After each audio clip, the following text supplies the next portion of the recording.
上一期我们在做视频节目的时候，大家可能看到了，很多画师们他们在画唐卡的一个过程。那有人去用炭笔在起稿的，也有人在上色的，也有在勾边的。那么唐卡的整个的画的过程，或者说制作的过程是怎么样子的？唐卡的绘画跟我们所想象的中国画有点不太一样，特别是在起稿这一过程里面，传统的国画没有像用铅笔起稿这样的一个过程所以在用墨或者是在用颜色之前据我所了解不完全的了解，那么可能会有用毛笔有一个勾线的一个过程。那么这个勾线过程出来的话呢，这样的一种底稿，我们一般称之为粉本可能我们大家看到过流传下来的，比方说吴道子的《宋子天王图》，或者是87神仙图以及柳宗元的草原仙藏图，这些都是画的之前的做的一种勾线条轮廓的一种底稿我们叫做粉本。那么这种粉本呢，他们通常是不用去做很精确的比例的这种测量的，全靠画师个人的经验，比如说头和身的比例是多少。那么唐卡的话呢就不一样了，唐卡所有的佛像和菩萨像，它的绘画过程是需要有一个严格的规范的。这个规范呢，在唐卡画室的他们称作为度量经。那么实际上这个度量经包含了很多内容，我一会儿会仔细的跟大家讲一下。那么首先我们要说一说这个佛造像这个由来，大概我们是从什么时候开始去做佛造像的？据我粗浅的了解佛陀在世的时候已经跟大家说过，就是说他是不提倡做偶像的，就是不提倡为他画像或者造像。大家如果想要供奉佛陀或者是菩萨，他们通常会通过一些象征意义的东西，比如说菩提树这就是一个很普遍的一个象征那么大家就会去菩提树下面去缅怀佛陀或者是说佛的舍利子包括佛塔或者是佛的脚印这样一些。比方说佛的脚印，我之前去泰国的时候也发现某一个地方它有佛的脚印。那么中国的很多地方可能也都有类似的东西。看来佛陀也是一个很爱旅行的人到处都跑，到处都留下了他的足迹。那么大家呢就会通过这种象征性的符号来去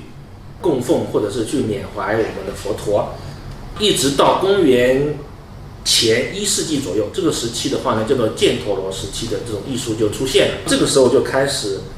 有佛或者是有菩萨的这种雕像或者是画像出现。很神奇呢，这个时候的话呢，这种画像或者是这种塑像呢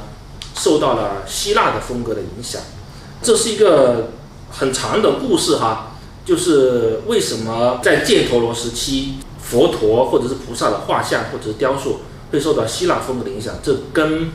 文明之间的传播的这种途径和历程是有关系的。梁思成先生在他的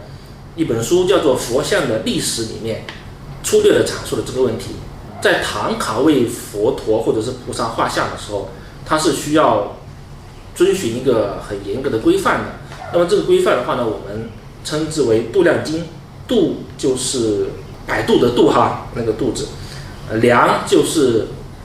重量的量我们读为量。那么其实这个读法我开始是有点疑惑的，就是这个度字到底是读夺还是读度呢？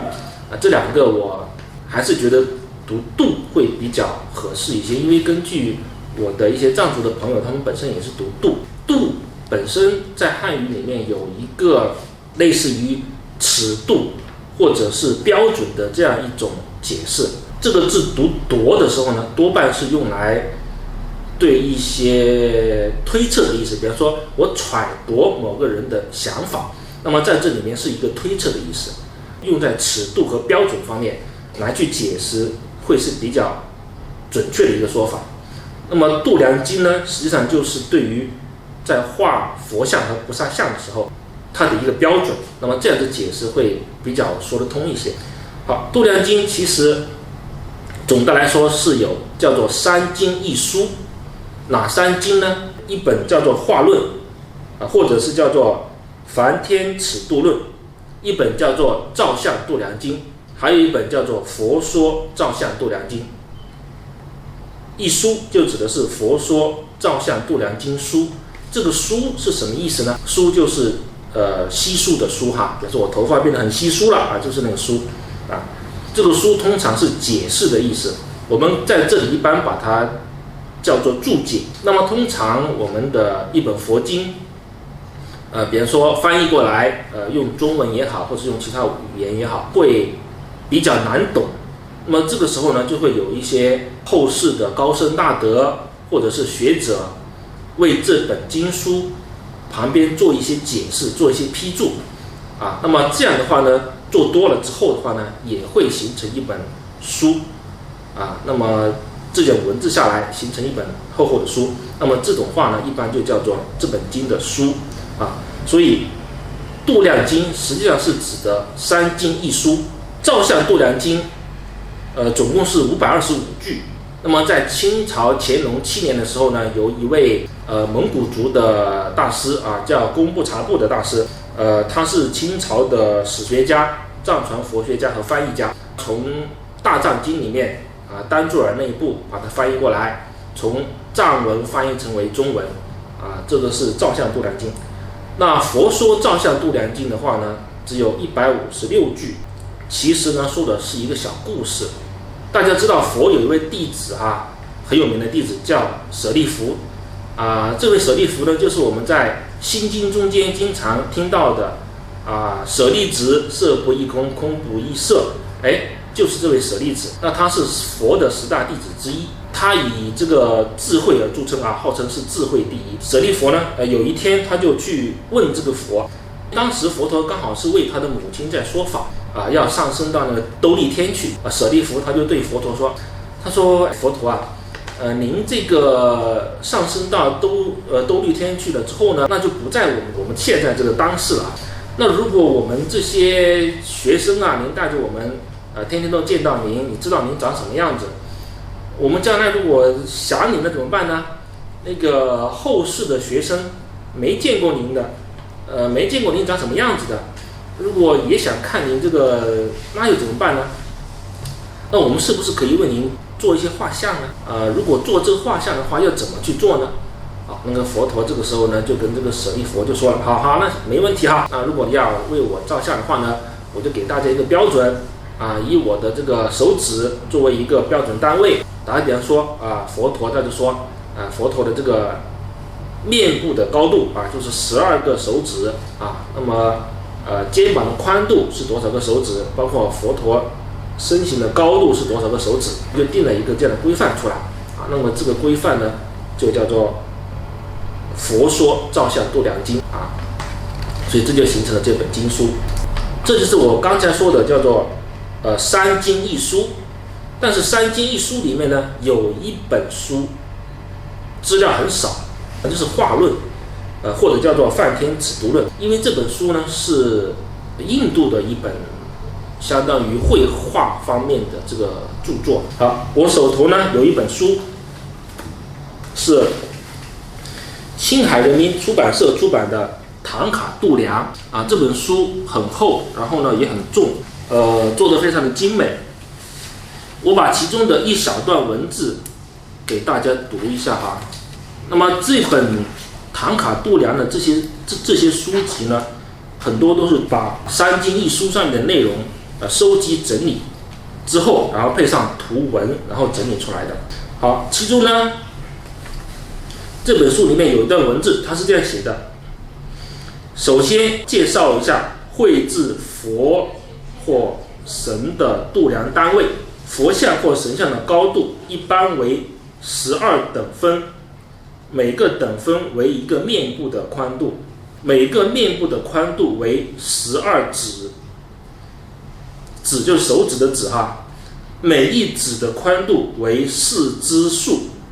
支就是分支的支，束就是束缚的束每一个指的宽度就是有4个支数这么宽。那一个支数的宽度是多宽呢？一个支数的宽度为2个轻颗粒的宽度啊，所以一个手指的宽度就是多少？就是8个轻颗粒的宽度啊。所以面部的宽度和指部的宽度要以神佛自身的面部和手指的宽度为准啊。所以呢，这句话其实呢就建立了一个很标准的度量的体系啊，以轻颗粒的宽度为最小的力度，然后呢，来逐步的扩大它的规模，然后呢，来确定我们在绘制唐卡、绘制佛像和菩萨像的时候应该怎样去绘制。好，这本书我还可以给大家看一下哈，这里有一个佛的头部的绘制的比例啊，拿出来给大家看一下。对啊，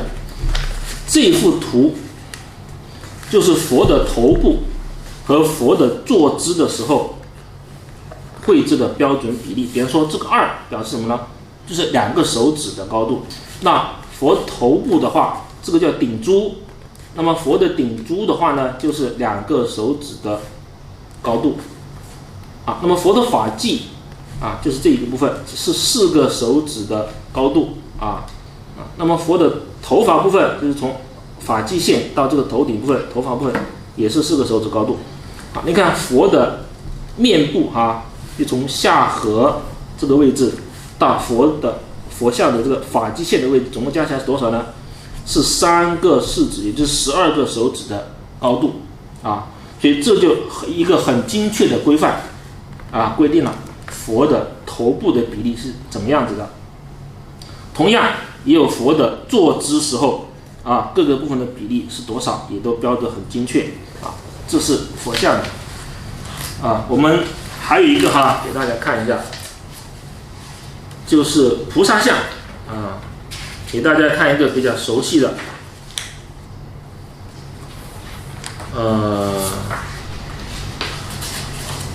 这个哈，这是唐卡里面经常画的啊，势力观音的比例啊。这边有想哈，菩萨画像的标准尺度为一个面部的宽度为12指，一般身高为10个面部。你看，一般身高为10个面部，这是不是跟我们现在的所谓的9头身，对吧？身高是10个面部，这个很像嘛？这个比例啊，是标准的这个很美丽的一个比例哈。啊，所以呢，这个就是我们所看到的唐卡度量这样一个绘制唐卡的标准。唐卡画师在画唐卡呢，第一步的话呢，就是要用炭笔在画布上，根据这个度量经的规范，把佛像和菩萨像的底稿